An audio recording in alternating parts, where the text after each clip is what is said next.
وما خلقت الجن والإنس إلا ليعبدون الله أكبر আল্লাহ সুবহানাহু ওয়া তাআলা এ মানুষ তোমাকে এমনি এমনি সৃষ্টি করে নাই। আল্লাহ বলে ওমা খালাকাতুল জিন্না ওয়াল ইনসা, আমি জিন এবং মানুষদেরকে আমি সৃষ্টি করতাম না ইল্লা, তবে আমি সৃষ্টি করেছি লিয়াবুদুন, একমাত্র আমি আল্লাহ পাকের ইবাদতের জন্য। চিৎকার মেরে পড়েন সুবহানাল্লাহ। আল্লাহ সৃষ্টি করলেন কেন? ইবাদতের জন্য। বলেন আল্লাহ সৃষ্টি করলেন কেন? ইবাদতের জন্য। এবার জবান থাকলে বলবেন নামাজের মাধ্যমে ইবাদত হয় কার? আরো জোরে কার? রোজার মাধ্যমে ইবাদত হয় কার? হজের মাধ্যমে ইবাদত হয় কার? যাকাতের মাধ্যমে ইবাদত হয় কার? ভালো কাজের মাধ্যমে ইবাদত হয় কার?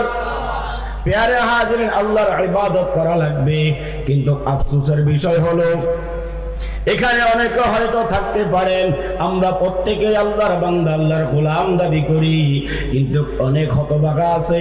ওয়াজ দেখলাম, খুশি হলাম, প্যান্ডেলে আসলাম, কিন্তু কেমন দুর্ভাগা আছে, এশারের সালাত আমার তাকদীরে হয় নাই, এমন কম ভক্ত আছে না নাই? আরো জোরে আছে না নাই? আমরা যদি মনে করি নামাজ পড়লে কি হবে, রোজা রাখলে কি হবে, ঈমান তো আমাদের মজবুত আছে, এমন বক্তব্য আছে না নাই? কই হুজুর নামাজ পড়ি না, ঈমানটা শক্ত আছে। এই ভাই এবার বলবেন নামাজ ছাড়া ঈমান আবার শক্ত কেমন থাকে? এবার বলবেন হুজুর আমি নবীকে ভালোবাসি, আমি নবীজিকে মোহাব্বত করি, নামাজ না পড়লে চলে। এ ভাই গভীর খেয়াল, গভীর মনোযোগ অন্তরে কানতে লাগান। যেই ব্যক্তি নবীকে ভালোবাসে, যেই ব্যক্তি রাসূলকে মোহাব্বত করে, ওই ব্যক্তি কখনো নামাজ ছাড়া থাকতে পারে? কথা বলেন পারে? এবার দেখা যায় সমাজের মধ্যে একদল মানুষ আছে যারা বলবে আমি নবীকে মোহাব্বত করি, কিন্তু আমি নামাজ পড়ি না। নামাজ না পড়লে কি হবে? আমার ঈমান মজবুত আছে। রোজা না রাখলে কি হবে? আমার ঈমান মজবুত আছে, আমি নবীকে ভালোবাসি।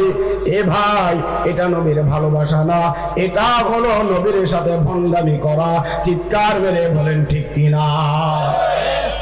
আহলে সুন্নাত ওয়াল জামাত হকের পক্ষে, ভণ্ডের পক্ষে না, এটাই চূড়ান্ত সত্য।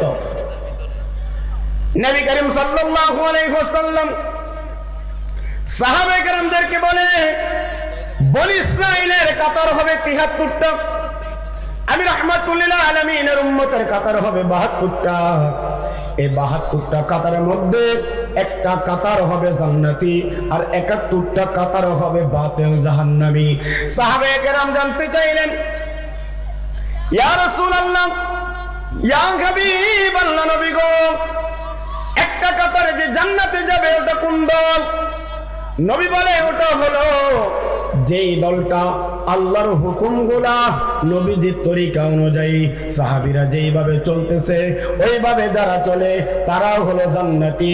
এক কথায় যারা হলো আহলে সুন্নাত ওয়াল জামাত তারাই হলো জান্নাতি। চিৎকার মেরে বলেন ঠিক কিনা? এবার বলবেন হুজুর আমরা মিলাদ করে আমরা সুন্নি। না না, মিলাদ পর্যন্ত সুন্নির সীমাবদ্ধ নয়। সুন্নি হতে হলে আগে আপনার নামাজ ঠিক থাকতে হবে। কথা বলেন ঠিক কিনা?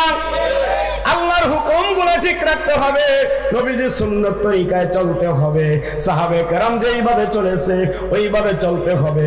হুজুর সাহাবী দেখি নাই, ওলিরা যেইভাবে চলেছে ওইভাবে চলবেন। এরপরে যদি মিলাদ পড়েন ওই মিলাদে মুস্তাহাব। কথা বলেন ঠিক কিনা? কি কষ্ট পাইতেছেন? হ্যাঁ কি তারে হুজুর কি ডাকে শুনলে হুজুর আজ মিলাদের বিরুদ্ধে। আমি মিলাদের বিরুদ্ধে না, এটা আপনাদের মনে হয় আমি কি মিলাদের বিরুদ্ধে না, কিন্তু বুঝতে হবে আলোচনা। আজকে আমাদেরকে টকমা লাগায় বলে সুন্নিরা নামাজ পড়ে না, কিন্তু আমরা দেখে দিতে চাই, আমরা সুন্নিরা নামাজও পড়ি, রোজাও রাখি, মানুষকে যাকাতও দেই, সামর্থ্য থাকলে হজও করি, নবীকে ভালোবাসি, ওলিদের সোহবতও থাকি, এর নামই হলো সুন্নি। কথা বলেন ঠিক কিনা? ভাইরা আমার, বন্ধুরা আমার, সাহাবায়ে কেরাম নবীজিকে কিভাবে ভালোবাসতেন? নবীজি সাহাবায়ে কেরাম কিভাবে নবীকে ভালোবাসতেন? নবীর মসজিদের মুয়াজ্জিন যার নাম হলো হযরতে বেলাল রাদিয়াল্লাহু তাআলা আনহু, নামটা শুনছেন? বেলালের নাম শুনছেন? কারা কারা শুনছেন? ডান হাত তুলে দেখান। নারে তাকবীর, নারে রিসালাত, আহলে সুন্নাত ওয়াল জামাত। তাহলে আমরা বেলাল রাদিয়াল্লাহু তাআলা আনহু নামটা শুনছি কিনা? ইনি কে? ইসলামের প্রথম মুয়াজ্জিন। কথা বলেন ঠিক কিনা? নবীর মসজিদের মুয়াজ্জিন হযরত বেলাল রাদিয়াল্লাহু তাআলা আনহু নবীজির ওফাতের পর হযরতে বেলাল রাদিয়াল্লাহু তাআলা আনহু একটা গাঠুরি বাঁধলেন। গাঠুরি বেঁধে হযরতে আবু বকর সিদ্দিক রাদিয়াল্লাহু তাআলা আনহুর দরবারে হাজির হলেন।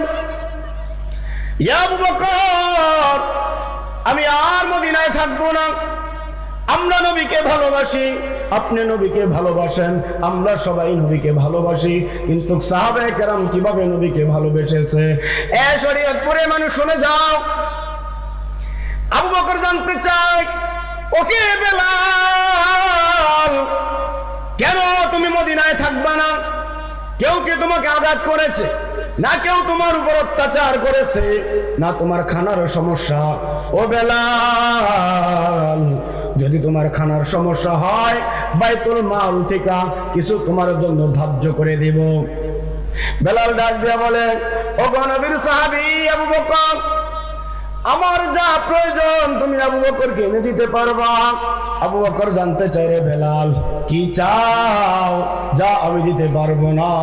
হযরতে বেলাল ডাক দিয়া কয়, আবু বকর, আমার দুনিয়ার ধন সম্পদ অট্টালিকা কিছু দরকার নাই, আমার দরকার আমাকে কি আমার নবীকে এনে দিতে পারবি? আর জোরে সুবহানাল্লাহ। ও আবু বকর, আমার নবীকে কি এনে দিতে পারবা? এবার হযরতে আবু বকর ডাক দেখে, বেলাল, তুমি কি নবীকে ভালোবাসো? আমরা কি নবীকে ভালোবাসি না? হযরতে বেলাল ডাক দেখে, আবু বকর, তোমরা নবীর রওজা দেখলে ঠিক থাকতে পারো, আমি বেলাল নবীর রওজা দেখলে ঠিক থাকতে পারি না। পার্থক্যটা এই জায়গায়। সুবহানাল্লাহ। এবার হযরতে বেলাল হযরতে আবু বকর সিদ্দিক রাদিয়াল্লাহু তাআলা আনহুর থেকে বিদায় নিয়ে সিরিয়ায় চলে যায়। দিন যায় যাইতে যাইতে, হায় রে আমার নবী, জিন্দা নবী। হযরতে বেলালকে স্বপ্নে দেখায়, এরে বেলাল, কি এমন দুশ্মনী রে, কি এমন অন্যায় করলাম রে বেলাল, আমি নবীকে মদিনায় রেখে তুমি সিরিয়ায় চলে আসলাম। হযরতে বেলাল রাদিয়াল্লাহু তাআলা ঘুম ভেঙে যায়, হতভম্ব হয়ে যায়, ঘেমে অস্তিত্ব হয়ে যায়। হযরতে বেলাল আর চিন্তা না করে নবীর পাগল মদিনার দিকে রওনা দেয়, নবীজির জিয়ারতের জন্য। চিৎকার মেরে পড়েন না সুবহানাল্লাহ। এখান থেকে একটা দলিল পাওয়া যায়, আমরা ওলি আল্লাহর মাজার জিয়ারত করি কি করি না? এই জবান থাকলে বলেন, করি কি করি না? মাজার কি পূজার জায়গা না জিয়ারতের জায়গা? কথা বলেন, পূজার না জিয়ারতের? পূজা করতে ফুল লাগে, দুলফা লাগে, দান লাগে, কাশের থাল লাগে। কথা বলেন ঠিক কিনা? আর জিয়ারত করতে সূরা ফাতিহা লাগে, ইখলাস লাগে, দুরূদ শরীফ লাগে, ইস্তিগফার লাগে। কথা বলেন ঠিক কিনা? তাহলে পূজা আর জিয়ারত এক। মন্দিরে হয় পূজা, মাজারে কবরে হয় জিয়ারত। কথা বলেন ঠিক কিনা? হযরতে বেলাল নবীজি রওজার কাছে এসে কান্না করতে করতে হযরতে বেলাল বেহুশ হয়ে গেলেন। সিরিয়া থেকে জিয়ারতের উদ্দেশ্যে মদিনার নবীর বেলাল জিয়ারতের উদ্দেশ্যে চলে আসলেন মদিনায়। নবীর রওজা মুবারক ধরে হাউমাউ হাউমাউ হাউমাউ করে কান্না করে, ও বেলাল কি এমন আছে রে রওজায়? আমার নবী তো মরে গেছে, আমার নবী তো পচে গেছে, রওজা ধরে কানলে কোনো লাভ হবে না। এটা হলো আজকালকার আমাদের কিছু আলেমদের বক্তব্য। আর বেলালের বক্তব্য হলো রওজার মধ্যে আমার নবী আছে, আমি বেলাল কি করি? নবী দেখে, নবী শুনে, নবী সব জানে। এই ক্ষমতা আমার নবীকে আমার আল্লাহ দিয়েছে। কথা বলেন ঠিক কি না?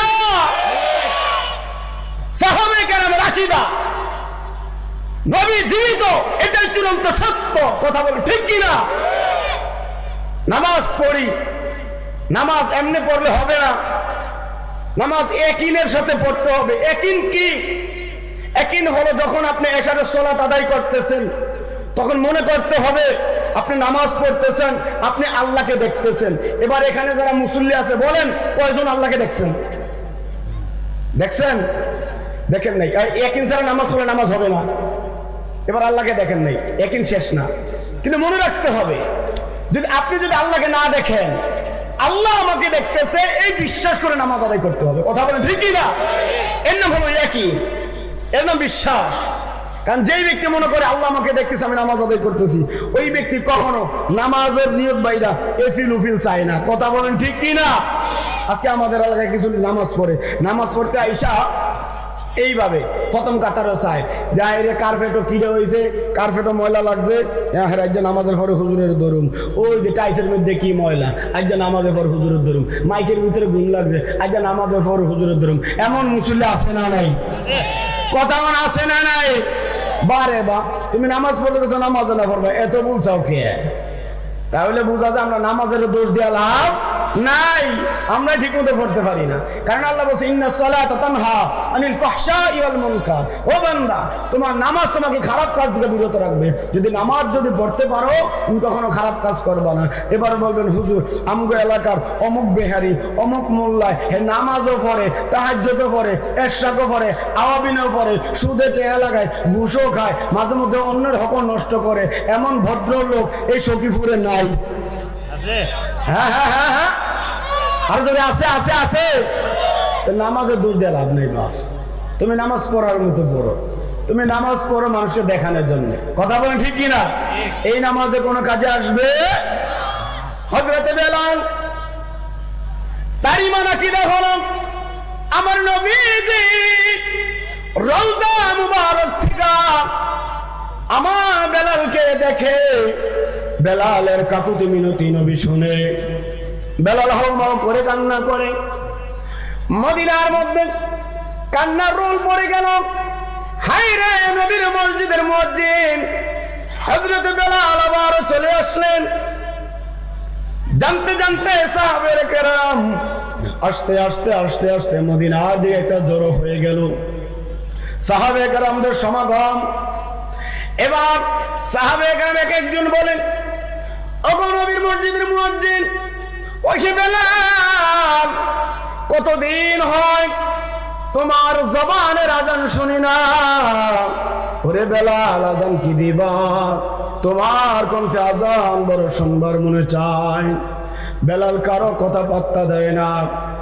সাহাবায়ে কেরাম বলেন, ও নবীর সাহাবীর দল, বেলাল এভাবে শুনবে না, যাও যাও যাও নবীর আদরের কলিজার টুকরা ইমাম হাসান আর ইমাম হুসাইনকে নিয়ে আসো।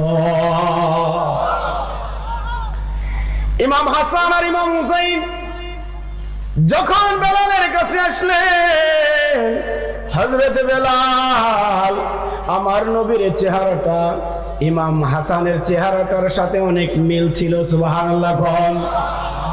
ইমাম হাসান আর ইমাম হুসাইন রাদিয়াল্লাহু তাআলা আনহুর বুকের মধ্যে বেলাল মাথা রেখে হাউমাউ হাউমাউ করে কান্না করে।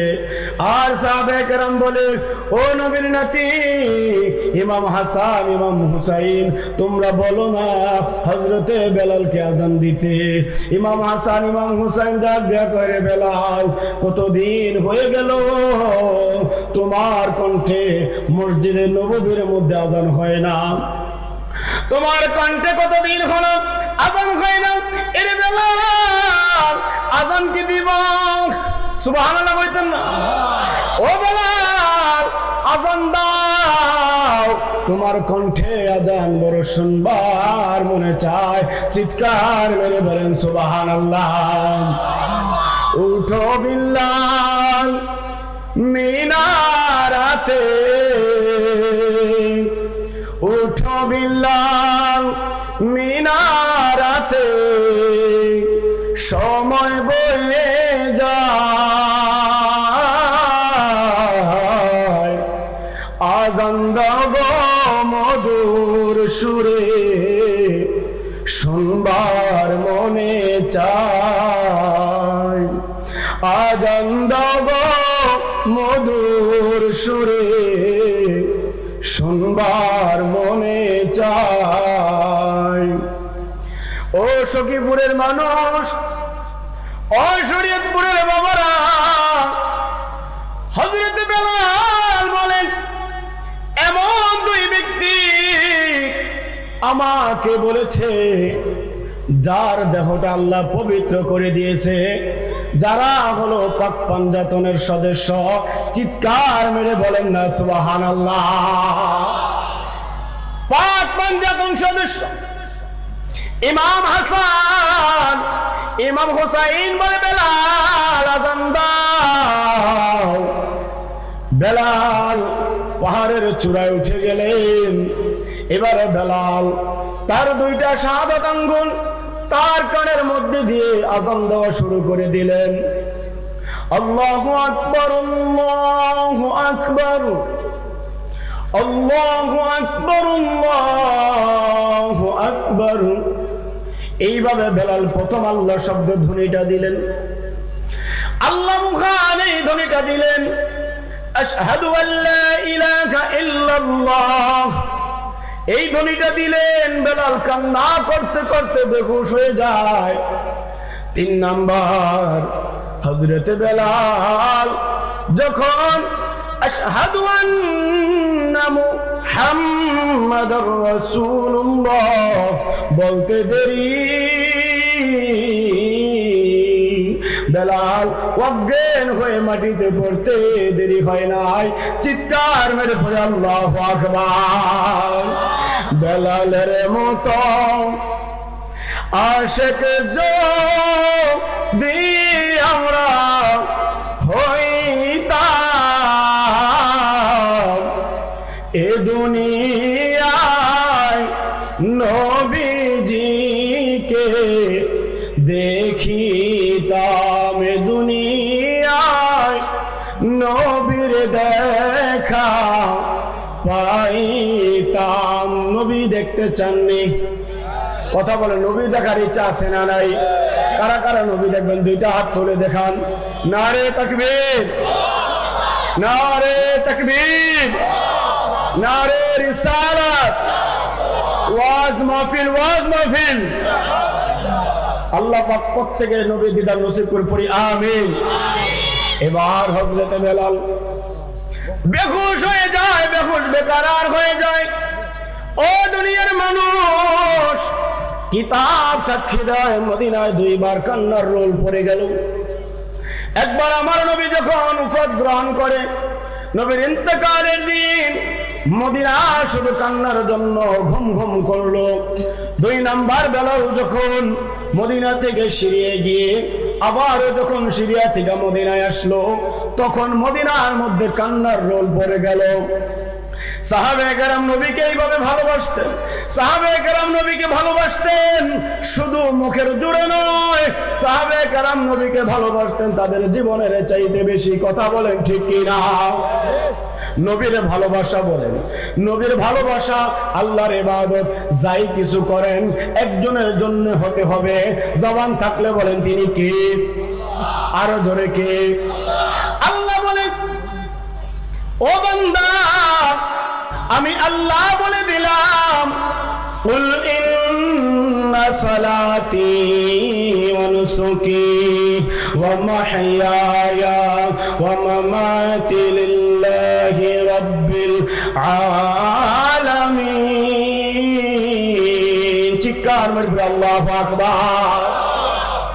আল্লাহ বলে, বান্দা নবীর ভালোবাসা কেন? আমি আল্লাহকে যদি তুমি ভালোবাসতে চাও তাহলে তোমার নামাজ, তোমার রোজা, তোমার হজ, তোমার যাকাত, তোমার কুরবানি, তোমার জিকির আজগার, তোমার দান সদকা সব কিছু একজনের নামে হতে হবে। জবান